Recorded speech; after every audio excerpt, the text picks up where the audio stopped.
Você já ouviu alguém dizer: "Tá tudo pago, Jesus morreu pelos meus pecados, eu só preciso crer"? Essa frase está em milhões de bocas, mas ela foi interpretada de um jeito que Jesus nunca ensinou e que gera uma religiosidade muito confortável e muito pouco transformadora. Hoje eu quero destrinchar isso com você, porque a pergunta que está por trás de tudo isso é simples. A salvação depende do que você declara ou do que você se torna? A base de tudo isso está lá em Efésios, no versículo 8 e 9, onde Paulo escreve: "Pois pela graça vocês são salvos, por meio da fé, e isso não vem de vocês, é um dom de Deus, não por obras para que ninguém se glorie." Lindo, verdadeiro e profundo. Mas existe um versículo 10 que quase sempre é esquecido.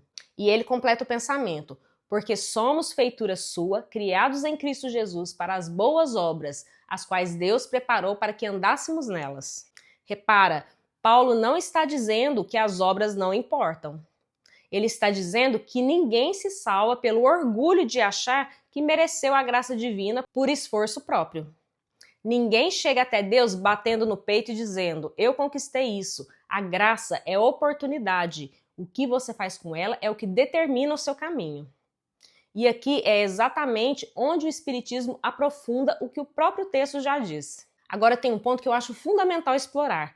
Quando Paulo usa a palavra obras no texto original em grego, ele usa a palavra ergon, que significa ação, trabalho e produção.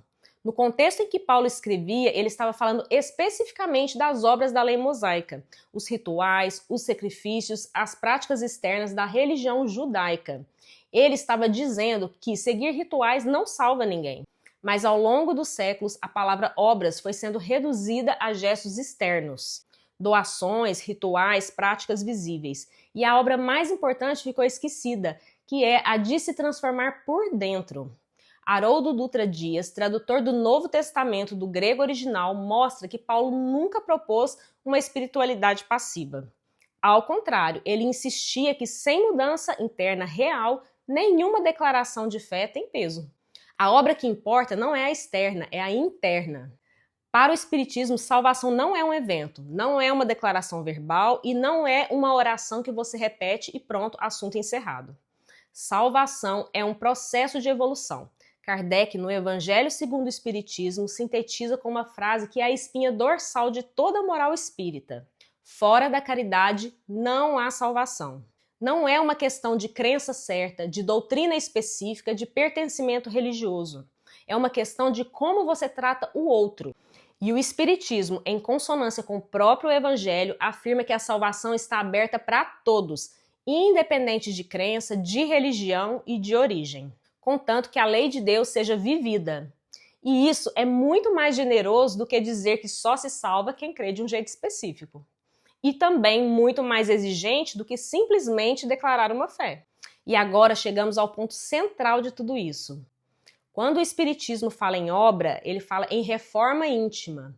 Não em construir poços na África, não em fazer doações para parecer bondoso, não em frequentar um lugar sagrado toda semana. Ele fala em você se tornando uma pessoa diferente, mais paciente, mais honesto, generoso e sem plateia.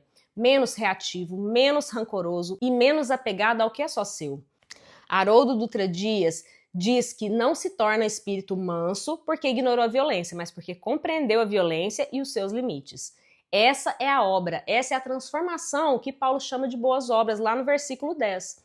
Essa é a caridade que Kardec coloca como condição da salvação. E tem algo muito bonito e muito sério nessa lógica.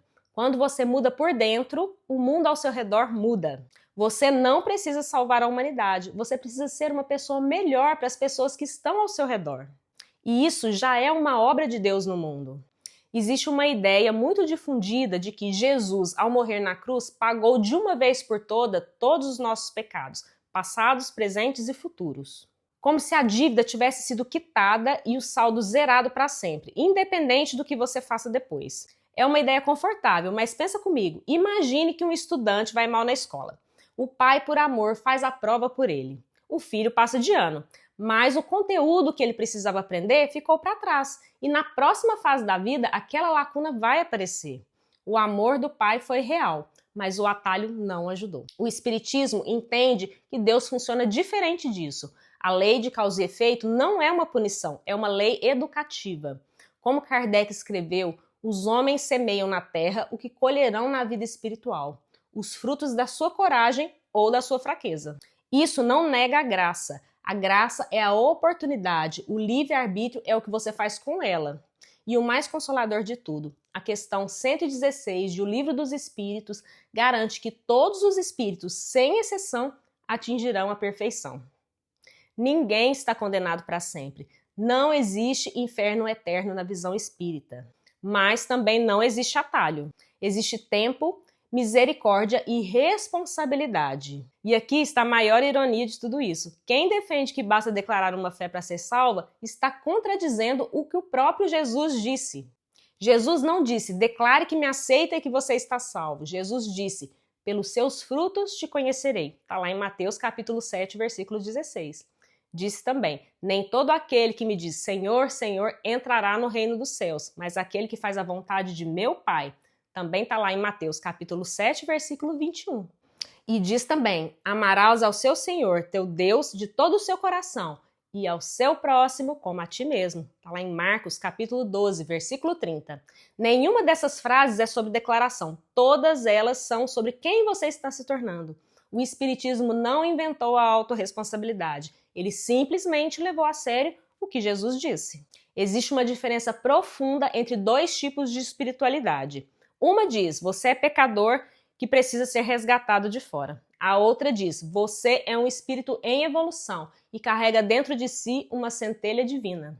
Uma gera dependência, a outra gera responsabilidade. A graça de Deus não é uma sentença absolvida de antemão. É uma mão estendida a cada momento, em cada escolha. E o que você faz com essa mão, se ignora, se segura, se caminha com ela, isso é o que escreve a sua história espiritual. Kardec resume com uma precisão que é difícil de superar. Os homens semeiam na terra o que colherão na vida espiritual. Então a pergunta não é, você foi salvo? A pergunta é, o que você está plantando? Se você chegou até aqui é porque algo dentro de você está se movendo. Deixe seu like, que essa é a forma mais simples de dizer que esse tipo de conteúdo importa. E se inscreve no canal para não perder o que vem pela frente.